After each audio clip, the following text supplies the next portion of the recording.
दोस्तों नमस्ते, मैं आपका संजय पुनः आप सभी का हार्दिक स्वागत करता हूं और आप घरों में सेफ होंगे और शिद्दत के साथ जोर शोरों से पढ़ाई कर रहे होंगे।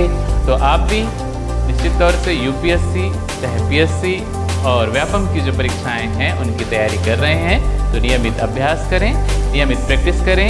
नियमित प्रैक्टिस करके ही क्या प्रतियोगिता परीक्षा, चाहे ये जीवन रूपी जो परीक्षा है, उनमें सफल हो सकते हैं और एक सफल नागरिक बन सकते हैं। तो निश्चित तौर से आप घरों में तैयारी कर रहे होंगे, क्योंकि जो मेरा वीडियो है वो स्टूडेंट के पर्पज से बनता है, इसीलिए मैं फोकस सिर्फ स्टूडेंट को कर रहा हूँ। तो आइए हम देखते हैं मौर्य साम्राज्य। मौर्य साम्राज्य का जो उदय है 323 ईसा पूर्व से 184 ईसा पूर्व तक इनका शासन होता है और मुख्यतः आप देखेंगे 3 राजवंशों ने इनमें शासन किया। कितने? 3 राजाओं ने। पहला हम देखेंगे चंद्रगुप्त मौर्य। चंद्रगुप्त मौर्य ही जो है क्या है, संस्थापक शासक होते हैं। और चंद्रगुप्त मौर्य के जो पुत्र है बिंदुसार, और बिंदुसार का पुत्र अशोक, सम्राट अशोक के नाम से जाना जाता है। तो ये जो है 3 महानतम शासकों ने क्या किया, शासन किया। और हम देखेंगे कि जो मौर्य वंश, क्या मौर्य वंश की जो स्थापना है चंद्रगुप्त मौर्य के द्वारा 322 ईसा पूर्व में किया जाता है। कब? 322 ईसा पूर्व में। घनानंद, जो नंद वंश के शासक धनानंद को पराजित करने के बाद चंद्रगुप्त मौर्य चंद्रगुप्त मौर्य मौर्य वंश की स्थापना करते हैं। तो आइए हम समझते हैं और जानते हैं मौर्य वंश को। क्या? मौर्य वंश को। मौर्य वंश को जानने का जो साक्ष्य है, आइए हम समझते हैं। मौर्य वंश क्या? मौर्य साम्राज्य 322 ईसा पूर्व से 184 ईसा पूर्व तक इनका शासन रहा। संस्थापक शासक चंद्रगुप्त मौर्य, संस्थापक शासक चंद्रगुप्त मौर्य। इनकी राजधानी पाटलिपुत्र जो बिहार में है। कहाँ? बिहार, वर्तमान पटना, जो सोन नदी और गंगा के संगम स्थल पर बना हुआ है। कहाँ? गंगा एवं सोन नदी के संगम स्थल पर पटना है। कौन सा? पटना, वर्तमान जो पटना जो इनकी राजधानी थी। और मौर्य वंश, क्या मौर्य वंश को जानने का जो साक्ष्य है, क्या साक्ष्य हम देखते हैं। जानकारी का स्रोत, जानकारी का स्रोत हम देखेंगे। क्या? चाणक्य, चाणक्यकृत अर्थशास्त्र। चाणक्य की जो रचना है अर्थशास्त्र में मौर्य वंश, क्या मौर्य वंश की उल्लेख मिलता है। किसका उल्लेख मिलता है? मौर्य वंश का उल्लेख मिलता है। और अर्थशास्त्र आप देखेंगे पॉलिटी या राजनीति पर लिखित अर्थशास्त्र है। किस पर लिखा गया है? राजनीति या पॉलिटी पे। और ये लगभग 15 अध्याय है इनके। कितने अध्याय? 15 अध्याय और 150 लगभग इनके क्या है, उप अध्याय हैं। कितने उप अध्याय हैं?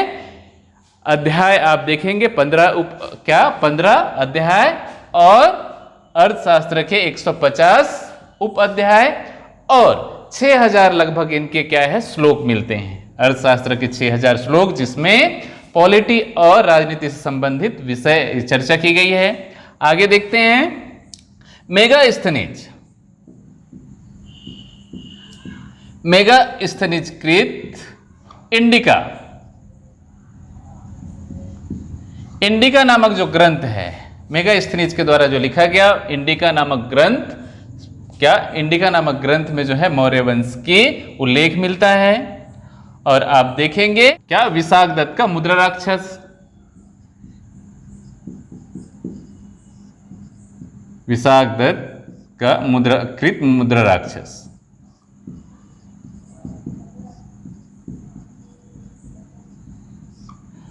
क्या विशाख दत्त कृत मुद्रा राक्षस में भी मौर्य वंश की जानकारी मिलता है। या विष्णु पुराण,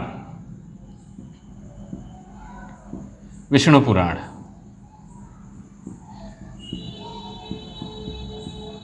विष्णु पुराण में मौर्य वंश का क्या मौर्य वंश का उल्लेख मिलता है। किसमें? विष्णु पुराण में। आगे चलते हैं। विष्णु पुराण और आप देखेंगे क्षेमेंद्र, क्षेमेंद्रकृत, क्षेमेंद्र के द्वारा जो रचित वृहत कथा मंजरी, कथा मंजरी, क्षेमेंद्र के द्वारा रचित या क्षेमेंद्रकृत वृहत कथा मंजरी। और सोमेश्वर देव,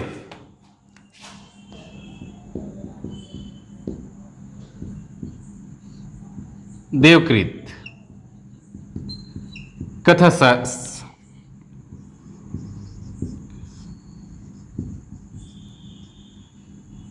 सत्सरित, क्या कथा सत्सरित। और जैन ग्रंथ,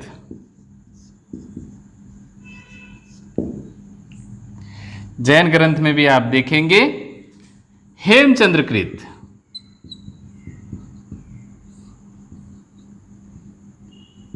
कृत परिशिष्ट पर्व,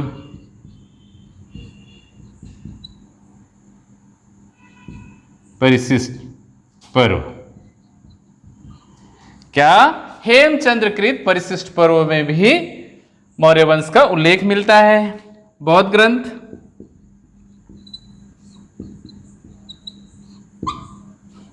बौद्ध ग्रंथ, दीपवंश,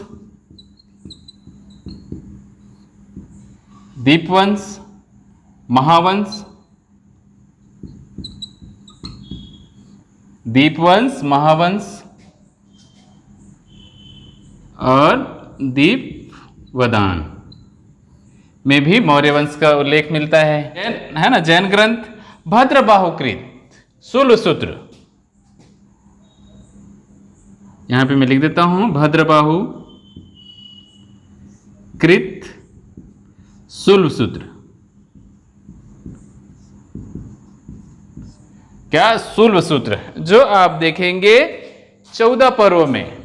शूलसूत्र कितने पर्वों में थे? 14 अंगों में था, जो वर्तमान में कितने 11 अंग मिलते हैं। कितने अंग मिलते हैं? 11 अंग मिलते हैं। किसमें? शूलसूत्र में। आगे हम देखते हैं क्या बौद्ध ग्रंथ, दीपवंश, महावंश और क्या दीपवदान, क्या दीपवदान। आगे चलते हैं हम। चीनी यात्री, चीनी यात्रियों के जो यात्रा वृत्तांत है, यात्रा वृत्तांत में भी क्या मौर्य वंश का उल्लेख मिलता है, जिसमें से आप देखेंगे फहयान, चीनी यात्री फहयान का जो यात्रा वृत्तांत है, ह्वेनसांग, ह्वेनसांग जिनका आप देखेंगे ह्वेनसांग की रचना जो सीयू की, क्या सीयू की रचना है, इनकी यात्रा वृत्तांत। और इत्सिंग, इत्सिंग, इत्सिंग की यात्रा वृत्तांत में क्या मौर्य वंश के मौर्य साम्राज्य का उल्लेख मिलता है। पहला हम देखते हैं चाणक्यकृत अर्थशास्त्र, चाणक्यकृत अर्थशास्त्र जो किस पे? पॉलिटी पर बेस्ड है। आगे देखते हैं मेगास्थनीज की जो इंडिका है, क्या मेगास्थनीज की इंडिका। विशाखदत्त, विशाखदत्त कृत जो मुद्रा राक्षस है, विशाखदत्त कृत मुद्रा राक्षस। विष्णु पुराण, क्या विष्णु पुराण में भी मौर्य वंश का उल्लेख मिलता है। और क्षेमेंद्रकृत वृहत कथा मंजरी, क्षेमेंद्रकृत वृहत कथा मंजरी। सोमेश्वर देवकृत जो कथा सत्सरित, क्या कथा सत्सरित। और जैन ग्रंथ हेमचंद्रकृत जो परिशिष्ट पर्व, हेमचंद्रकृत परिशिष्ट पर्व। और भद्रबाहु, क्या भद्रबाहुकृत जो शूलसूत्र में मौर्य वंश का उल्लेख मिलता है। आगे चलते हैं। बौद्ध ग्रंथ दीपवंश, महावंश और दीपवदान, क्या दीपवदान, इसमें भी जो है मौर्य वंश का उल्लेख मिलता है। चीनी यात्री यात्रा वृत्तांत, चीनी यात्रियों के जो यात्रा वृत्तांत पर भी मौर्य वंश का उल्लेख मिलता है, जिसमें से आप देखेंगे फहयान, ह्वेनसांग का जो यात्रा वृत्तांत है और इत्सिंग, क्या इत्सिंग के जो यात्रा वृत्तांत है, इसमें मौर्य वंश की स्थापना या मौर्य वंश का उल्लेख मिलता है। आइए हम नेक्स्ट देखते हैं मौर्य वंश। क्या मौर्य वंश के जो संस्थापक है चंद्रगुप्त मौर्य, मौर्य वंश के संस्थापक चंद्रगुप्त मौर्य है। और इनकी राजधानी पाटलिपुत्र वर्तमान पटना, जो सोन और गंगा नदी के संगम स्थल पर है। प्रथम शासक मौर्य वंश के प्रथम शासक चंद्रगुप्त मौर्य, मौर्य वंश के प्रथम शासक चंद्रगुप्त मौर्य 322 ईसा पूर्व से 298 ईसा पूर्व तक ये शासन करते हैं। 322 से 298 ईसा पूर्व तक। इनके गुरु चंद्रगुप्त मौर्य आप देखेंगे घनानंद, क्या मगध के शासक नंदवंश, क्या नंदवंश के जो घनानंद है उनको पराजित करने के बाद मौर्य वंश की स्थापना करते हैं। किसकी स्थापना करते हैं? मौर्य वंश की। गुरु या महामंत्री चाणक्य, जिसको कौटिल्य, क्या कौटिल्य या विष्णुगुप्त के नाम से भी जाना जाता है। चाणक्य को कौटिल्य और विष्णुगुप्त के नाम से जाना जाता है।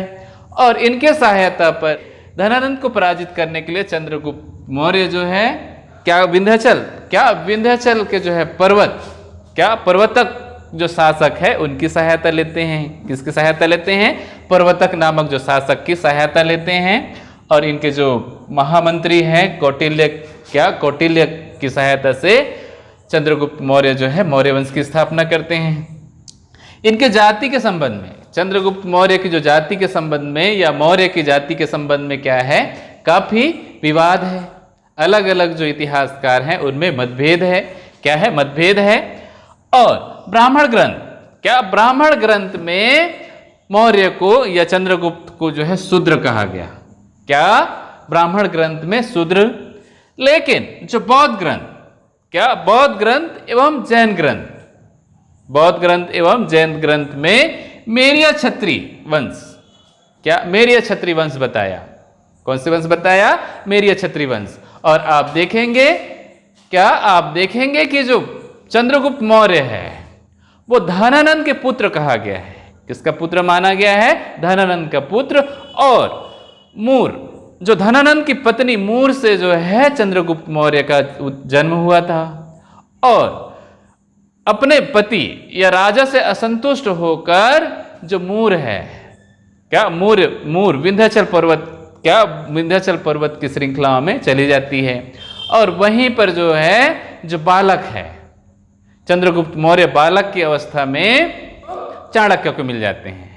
और चाणक्य जो है इन्हें 1000 क्या 1000 पण पर इनको खरीदकर अपने साथ ले जाते हैं। शिला में अपने साथ रखकर इन्हें शिक्षा दीक्षा आदि, क्या आदि से परिपूर्ण, किससे? धनुर्धर या अन्य जो विद्याओं से इनको परिपूर्ण करके किसको? धनानंद को पराजित कर देते हैं। और पराजित करने के बाद मौर्य वंश की स्थापना करते हैं। क्योंकि ये पुत्र जो है मूर का होता है। किसकी पुत्र होते हैं? मूर के पुत्र होते हैं, इसीलिए ये मूर से मौर्य कहलाए, मूर से मौर्य कहलाए। आगे देखते हैं। बौद्ध, क्या बौद्ध जैन ग्रंथ के अनुसार जो है मेरिया क्षत्रिय के नाम से जाना जाता है। क्या मेरिया क्षत्रिय वंश कहा गया। विशेष, चलिए आगे देखते हैं। मौर्य, क्या मौर्य, मौर्य का विशेष क्या रहा? आप देखेंगे मौर्य, क्या मौर्य वंश के जानने का सबसे पहला साक्ष्य हम देखेंगे। क्या प्रथम अभिलेख रुद्रदमन का जूनागढ़ अभिलेख, गिरनार जो सौराष्ट्र एरिया है वहां पे, क्या गिरनार का जो रुद्रदमन का जो अभिलेख है वहां से जो है क्या मौर्य वंश की जानकारी मिलती है। प्रथम जानकारी कहां से? रुद्रदमन के जूनागढ़ अभिलेख से। आगे चलते हैं। सौराष्ट्र, सौराष्ट्र के जो गवर्नर थे पुष्यगुप्त, क्या सौराष्ट्र जो वर्तमान में गिरनार, क्या गिरनार कहाँ है? सौराष्ट्र जो वर्तमान गुजरात में, यहाँ जो है उस समय गवर्नर कौन थे? सौराष्ट्र के गवर्नर पुष्यगुप्त सुदर्शन झील का निर्माण करते हैं। चंद्रगुप्त, क्या चंद्रगुप्त के निर्देशों पर ही पुष्यगुप्त के द्वारा सुदर्शन झील का निर्माण कराया गया। गिरनार कहाँ? गिरनार गुजरात में के समीप। और 305 ईसा पूर्व में, 305 ईसा पूर्व में हिंदकुश के समीप यूनानी शासक, क्या बेबीलोन का जो शासक था सेलुकस निकेटर, सेलुकस निकेटर के साथ जो है क्या होती है? हिंदकुश पर्वत के समीप चंद्रगुप्त मौर्य और सेलुकस के मध्य युद्ध होता है। और युद्ध में सेलुकस निकेटर पराजित हो जाते हैं, हार जाते हैं। क्या सेलुकस निकेटर पराजित हो जाते हैं 305 में। सेलुकस निकेटर एवं चंद्रगुप्त मौर्य के मध्य क्या होती है, युद्ध होती है, और युद्ध में सेलुकस निकेटर पराजित हो जाते हैं। और इस युद्ध का उल्लेख एपिथियस नामक जो इतिहासकार है वो अपने रचना में उल्लेख करते हैं। कौन? एपिथियस नामक जो इतिहासकार है। और 303 ईसा पूर्व में सेलुकस निकेटर और चंद्रगुप्त मौर्य के बीच क्या होती है, संधि होती है। क्या होगी? संधि होती है। और संधि होने के बाद सेलुकस निकेटर अपनी जो पुत्री है हेलेना का विवाह चंद्रगुप्त मौर्य से कर देते हैं। चंद्रगुप्त मौर्य से विवाह कर देते हैं। और विवाह के बाद दहेज स्वरूप, क्या दहेज स्वरूप 4 राज्य जो है चंद्रगुप्त मौर्य को दहेज के रूप में देते हैं। कितने राज्य? 4 राज्य, जिसमें से आप देखेंगे एरिया, क्या एरिया जो वर्तमान में हेरात राज्य है, क्या है हेरात, क्या 4 राज्य एरिया, अराकोसिया, जेंड्रेसिया, पेरिपिमिसदाई, क्या पेरिपिमिसदाई, इस तरीके से जो है 4 राज्यों को किसमें दहेज के रूप में सेलुकस निकेटर चंद्रगुप्त मौर्य को देते हैं, जिसमें से एरिया जो वर्तमान हेरात है, अराकोसिया वर्तमान कंधार, जेंड्रेसिया जो वर्तमान मकरान, क्या मकरान तट है, और पेरिपिमिसदाई ये जो है वर्तमान काबुल है, क्या वर्तमान काबुल। और लगभग 322 ईसा पूर्व में ही 322 ईसा पूर्व में ही जैन का प्रथम जैन संगीति होती है भद्रबाहु की अध्यक्षता में।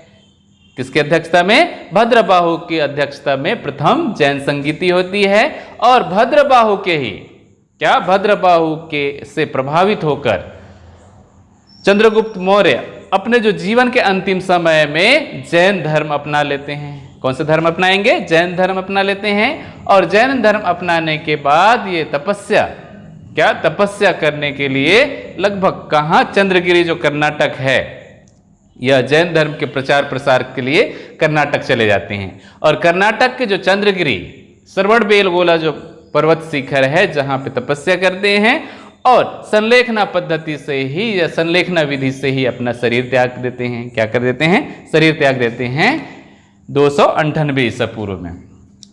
चंद्रगुप्त मौर्य, क्या चंद्रगुप्त मौर्य का जो साम्राज्य है संपूर्ण भारत को 4 प्रांतों में बांटा गया। कितने प्रांतों में बांटा गया? 4 प्रांतों में। उत्तरापथ की जो राजधानी है तक्षशिला,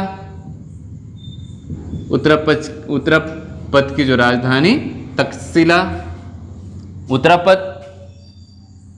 सबसे जो उत्तर वाला जो क्षेत्र है ईरान, क्या ईरान? आप देखेंगे कि जो चंद्रगुप्त मौर्य है महान सम्राट या विशाल सेना वाले जो सम्राट, सब प्रथम भारत का सबसे प्रथम सम्राट था। क्या है? सबसे प्रथम सम्राट है। विशाल सेना, लगभग 6 लाख सेनाओं, क्या 6 लाख पदयात्रिक सेना थी। और विशाल सेना वाला जो विशाल जो साम्राज्य वाला जो सम्राट है, प्रथम सम्राट चंद्रगुप्त मौर्य को ही कहा गया। चंद्रगुप्त मौर्य के जो साम्राज्य है उसको संपूर्ण भारत को 4 प्रांतों में बांटा गया। कितने प्रांतों में बांटा गया? 4 प्रांतों में। और विशाल साम्राज्य वाला जो चंद्रगुप्त, क्या चंद्रगुप्त का जो साम्राज्य था विशाल थी। उत्तर में अगर देखा जाए तो ईरान, पश्चिम में देखा जाए तो कर्नाटक, मैसूर, क्या मैसूर राज्य, और पूर्व में बंगाल राज्य, और पश्चिम में अगर देखा जाए तो सौराष्ट्र, सोपारा, क्या नाला सोपारा जो क्षेत्र है सौराष्ट्र, वहां तक इनका राज्य विस्तार था। काफी बड़ा साम्राज्य चंद्रगुप्त मौर्य का था। और इनके राज्य को जो है 4 भागों में बांटा गया था। कितने भागों में बांटा गया था? 4 प्रांतों में बांटा गया था। प्रांत का नाम आप देखेंगे उत्तरापथ की जो राजधानी थी तक्षशिला, उत्तरापथ की राजधानी तक्षशिला। और दक्षिणापथ की जो राजधानी है सुवर्णगिरी, दक्षिणापथ की राजधानी सुवर्णगिरी, दक्षिणापथ। अवंतिका एक राज्य थी, अवंतिका, जो मध्य भारत में, जिसकी राजधानी उज्जैन मिलता है। अवंतिका की राजधानी उज्जैन। प्राची, क्या चौथा राज्य कौन सा है, चौथा प्रांत प्राची। प्राची की राजधानी पाटलिपुत्र, प्राची की राजधानी पाटलिपुत्र। उत्तरापथ पहला राज्य या पहला प्रांत उत्तरापथ जो सबसे उत्तर में था जिसकी राजधानी तक्षशिला। दक्षिणापथ जो सबसे दक्षिण में था जिसकी राजधानी सुवर्णगिरी। अवंतिका जो मध्य भारत में, क्या अवंतिका मध्य भारत में जिसकी राजधानी उज्जैन मिलता है। और चौथा जो प्रांत था प्राची जिसकी प्राचीनतम राजधानी पाटलिपुत्र, क्या प्राचीनतम राजधानी पाटलिपुत्र जो सबसे पूर्व था, पूर्व प्रांत था। तो इस तरीके से जो चंद्रगुप्त मौर्य का जो राज्य है 4 प्रांतों में बटा हुआ था। आगे देखते हैं चंद्रगुप्त मौर्य। चंद्रगुप्त मौर्य अपने जो जीवन के अंतिम समय में जैन धर्म के प्रभाव भद्रबाहु, क्या भद्रबाहु के संपर्क में या प्रभावित होकर जैन धर्म अपना लेते हैं। और बिंदुसार को राजपाट छोड़कर, किसको, अपने पुत्र बिंदुसार को राजपाट छोड़कर गृह त्याग कर देते हैं और जैन धर्म के प्रचार प्रसार के लिए चले जाते हैं। और स्वर्णगिरी कर्नाटक जो मैसूर है वहां पे चंद्रगिरी या सरवड़बेलगोला, क्या सरवड़बेलगोला नामक स्थान पर बैठकर ये तपस्या करने लगते हैं, उपवास। और उपवास के दौरान ही ये संलेखन पद्धति से अपना शरीर त्याग देते हैं। क्या कर देते हैं, शरीर त्याग देते हैं। कब, 398 ईसा पूर्व में सरवड़बेलगोला नामक स्थान कर्नाटक में है, कहाँ, कर्नाटक में। और संलेखना पद्धति से ये शरीर त्याग देते हैं। और यहाँ पर वर्तमान में आप देखेंगे गंगवंशी शासक, क्या गंगवंशी शासक के जो सेनापति चामुंडा राय के द्वारा विशाल गोमतेश्वर प्रतिमा बनाया गया है। बाहुबली की जो प्रतिमा है 70 फीट ऊंचा गोमतेश्वर की प्रतिमा बनाई गई है। कहाँ, सरवड़बेलगोला में। यहीं पर जो है 298 ईसा पूर्व में अपना शरीर त्याग देते हैं चंद्रगुप्त मौर्य संलेखना पद्धति से। आगे देखते हैं चंद्रगुप्त मौर्य की जो सेना है वो 6 लाख, क्या 6 लाख लगभग इनकी सेना थी। और विशाल सेना, क्या विशाल सेना थी। और आप देखेंगे जैसे जो है किसके, सेलुकस के साथ युद्ध होती है और संधि के बाद सेलुकस को लगभग 500 हाथियों की सेना देते हैं। कितने हाथियों की, 500 हाथियों की सेना देते हैं। आगे चलते हैं, इनकी 6 लाख सेना थी और विशाल सेना, क्या विशाल साम्राज्य वाला जो ये प्रथम सम्राट थे जिनका राज्य का विस्तार अगर देखा जाए तो ईरान, उत्तर में ईरान, पूर्व में पश्चिम बंगाल और दक्षिण में अगर देखा जाए तो कहाँ, स्वर्णगिरी कर्नाटक मैसूर। और पश्चिम में अगर देखा जाए तो सोपारा सौराष्ट्र, कहाँ, सौराष्ट्र। आगे देखते हैं जस्टिन के द्वारा, इतिहासकार जस्टिन के द्वारा चंद्रगुप्त मौर्य की जो सेना है उनको डाकुओं का गिरोह कहा। क्या कहा, डाकुओं का गिरोह। किसके द्वारा, जस्टिन के द्वारा चंद्रगुप्त मौर्य की सेना को डाकुओं की गिरोह कहा। और पहली बार आप देखेंगे जस्टिन, क्या इतिहासकार जस्टिन के द्वारा ही क्या कहा गया, चंद्रगुप्त मौर्य को सेंड्रोकोट्स, किस नाम से पुकारा, सेंड्रोकोट्स नाम से इनकी जो रचनाएं हैं उसमें उल्लेख मिलता है। किस नाम से मिलता है, सेंड्रोकोट्स या एंड्रोकोट्स नाम से भी जाना जाता है। किसके नाम से, एंड्रोकोट्स और सेंड्रोकोट्स। और भारतीय इतिहासकार विलियम जोन्स ने चंद्रगुप्त मौर्य को सबसे पहले जो है सेंड्रोकोट्स नाम से पहचान की। और भारत में सबसे पहले ये उल्लेख करते हैं, किसके नाम से, सेंड्रोकोट्स नाम से। और आप देखेंगे चंद्रगुप्त मौर्य के बाद इनके पुत्र बिंदुसार 298 से 273 तक लगभग इनका शासन रहता है। उसके बाद सम्राट अशोक। तो नेक्स्ट वीडियो में हम निश्चित तौर से बिंदुसार और सम्राट अशोक के बारे में चर्चा करेंगे। तो निश्चित तौर से आपको ये वीडियो अच्छा लगा होगा, समझ में आया होगा। और समझने के बाद जो है क्वेश्चंस निश्चित तौर से सॉल्व करें। तो हमारी जो वीडियो है उसको लाइक, शेयर और सब्सक्राइब निश्चित कर दें। और सब्सक्राइब करने के बाद बेल को निश्चित तौर से बजा दें, या बेल को दबा दें, जिससे कि जब भी हम नई वीडियो डालें नोटिफिकेशन आप तक पहुंच जाए। तो थैंक यू सो मच दोस्तों, थैंक यू।